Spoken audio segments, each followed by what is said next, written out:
નમસ્કાર મિત્રો, સ્વાગત છે તમારું આપણી આ YouTube channel government pension salary info and ન્યૂઝમાં।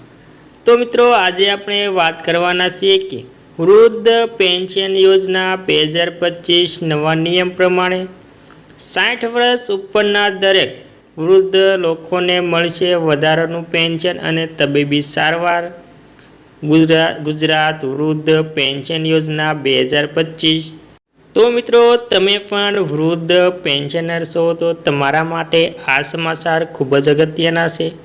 તો મિત્રો, બધી જ વાત વિગતવાર કરતાં પહેલાં તમે આપણી ચેનલમાં નવા હોય તો આપણી ચેનલને સબસ્ક્રાઈબ કરવા નમ્ર વિનંતી અને એક લાઈક કરવાનું ભૂલતા નહીં।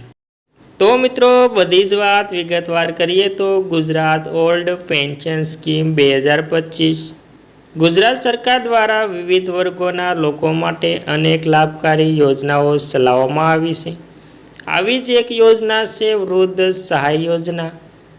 આ યોજના હેઠળ સરકાર દ્વારા વધુ 60 વર્ષથી વધુ ઉંમરના લોકોને દર મહિને પેન્શન આપવામાં આવે છે। તો મિત્રો, જોઈએ તો વૃદ્ધ સહાય યોજના હેઠળ કેટલીક સહાય મળે છે। વૃદ્ધ સહાય યોજના સરકાર દ્વારા 2024માં લોન્ચ કરાઈ હતી। આ યોજના ગરીબી રેખા નીચે આવતા એટલે કે BPL કેટેગરીમાં આવતા વૃદ્ધ નાગરિકોને દર મહિને પેન્શન આપવામાં આવે છે, જેમાં 60 થી 79 વર્ષ વૃદ્ધ નાગરિકોને 750 રૂપિયા અને 80 વર્ષ અને તેનાથી વધુ ઉંમરના નાગરિકોના ખાતામાં 1000 રૂપિયા દર મહિને તેમના ખાતામાં જમા કરવામાં આવે છે। અને મિત્રો, ત્યાર પછી આપણે કયા દસ્તાવેજોની જરૂર પડશે તેની વાત કરીએ તો તેમાં પહેલું છે ઉંમરનું પ્રમાણપત્ર। જો ન હોય તો ડૉક્ટરનું પ્રમાણપત્ર પણ ચાલશે। આધાર કાર્ડ, BPL રેશન કાર્ડ, સરનામાનો પુરાવો, બેંકની પાસબુક। ફોર્મ કેવી રીતે ભરવું તેની પણ વાત કરી લઈએ તો આ યોજનાનું ફોર્મ ઓનલાઈન ઉપલબ્ધ છે। તમે ઓનલાઈન પ્રિન્ટ કાઢીને પણ ફોર્મ ભરીને જમા કરાવી શકો છો। આ સિવાય તમે ગ્રામ પંચાયત કચેરી, જિલ્લા પંચાયત કચેરી, તાલુકા પંચાયત કચેરી કે જનસેવા કેન્દ્ર કે મામલતદાર કચેરીએ જઈને યોગ્ય પુરાવો સાથે આ ફોર્મ ભરી જમા કરાવી શકો છો। જો 60 દિવસમાં તમારા ખાતામાં પૈસા જમા ના થાય તો તમે પ્રાંત અધિકારી પાસે જઈને આ વિશે માહિતી મેળવી શકો છો। મિત્રો, ત્યાર પછી આપણે જોઈશું કે નિરાધાર વૃદ્ધ પેન્શન યોજના। વૃદ્ધ પેન્શન સહાય યોજના પણ આવી જ એક સહાય યોજના છે। વૃદ્ધોને સહાય મળે તેવી ઘણી યોજનાઓ અંતર્ગત સહાય આપવામાં આવતી હોય છે। આજે આપણે ઇન્દિરા ગાંધી રાષ્ટ્રીય વૃદ્ધ પેન્શન યોજના અને નિરાધાર વૃદ્ધ પેન્શન સહાય યોજનામાં કઈ રીતે સહાય આપવામાં આવે છે તેની માહિતી પણ આમાં મેળવશું। ગુજરાત સરકારની આ પેન્શન યોજના થકી વૃદ્ધને મળશે દર મહિને ₹1250ની સહાય। તો મિત્રો, ગુજરાત સરકારને કેન્દ્ર સરકાર દ્વારા વિવિધ વર્ગોના લોકો માટે અનેક સહાયકારી યોજનાઓ અમલીકરણમાં આવી છે। મહિલાઓ, બાળકોને ખાસ કરીને વૃદ્ધો માટે વિવિધ યોજનાઓ અંતર્ગત સહાય આપવામાં આવતી હોય છે। અને મિત્રો, હવે જોઈશું કે કોને મળી શકે આનો લાભ।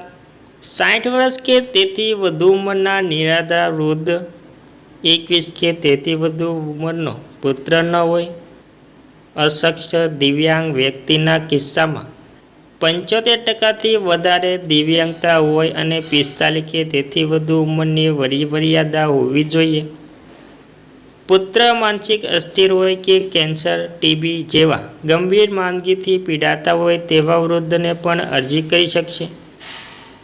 અરજદારની વાર્ષિક આવક ગ્રામ્ય વિસ્તારમાં ₹1,20,000 અને શહેરી વિસ્તારમાં ₹1,50,000થી વધુ ન હોવી જોઈએ।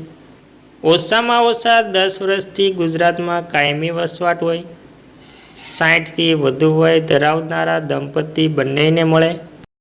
હવે આપણે જોઈશું કે અરજી આપવાનું સ્થળ સંબંધિત જિલ્લા, તાલુકા, જનસેવા કેન્દ્ર, મામલતદાર કચેરી, ગ્રામ્ય કક્ષાએ ગ્રામ પંચાયત ઓનલાઈન અરજી કરી શકાય છે।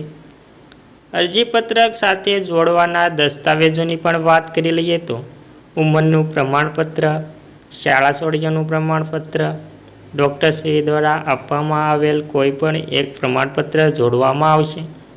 આવકનો દાખલો, દિવ્યાંગતાના કિસ્સામાં દિવ્યાંગતાનું પ્રમાણપત્ર, 21 વર્ષથી મોટી ઉંમરનો પુત્ર ન હોવાનું પ્રમાણપત્ર, Aadhaar card, bank post office account, ration card. મિત્રો હવે આપણે છેલ્લે જોઈ લઈશું કે યોજના હેઠળ મળવાપાત્ર લાભ કેટલો છે. 60 વર્ષથી 79 વર્ષ સુધીના લાભાર્થીઓને ₹1000 અને 80 વર્ષથી વધુના વયના લાભાર્થીઓને ₹1250 એટલે કે 1250ની માસિક સહાય ચૂકવવામાં આવે છે. સહાયની ચૂકવણીની વાત કરીએ તો ટીબીટી દ્વારા લાભાર્થીઓને પોસ્ટ અથવા તો બેંક એકાઉન્ટમાં ચૂકવવામાં આવે છે. અરજીપત્રક ક્યાં મળશે તેની વાત કરીએ તો જિલ્લા કલેક્ટર કચેરીએ, મામલતદાર કચેરી આ અરજીપત્રક વિનામૂલ્યે મેળવી શકાય છે. ગ્રામ્ય કક્ષાએ VCA ગ્રામ પંચાયતથી અરજી ઓનલાઈન કરી શકાય છે.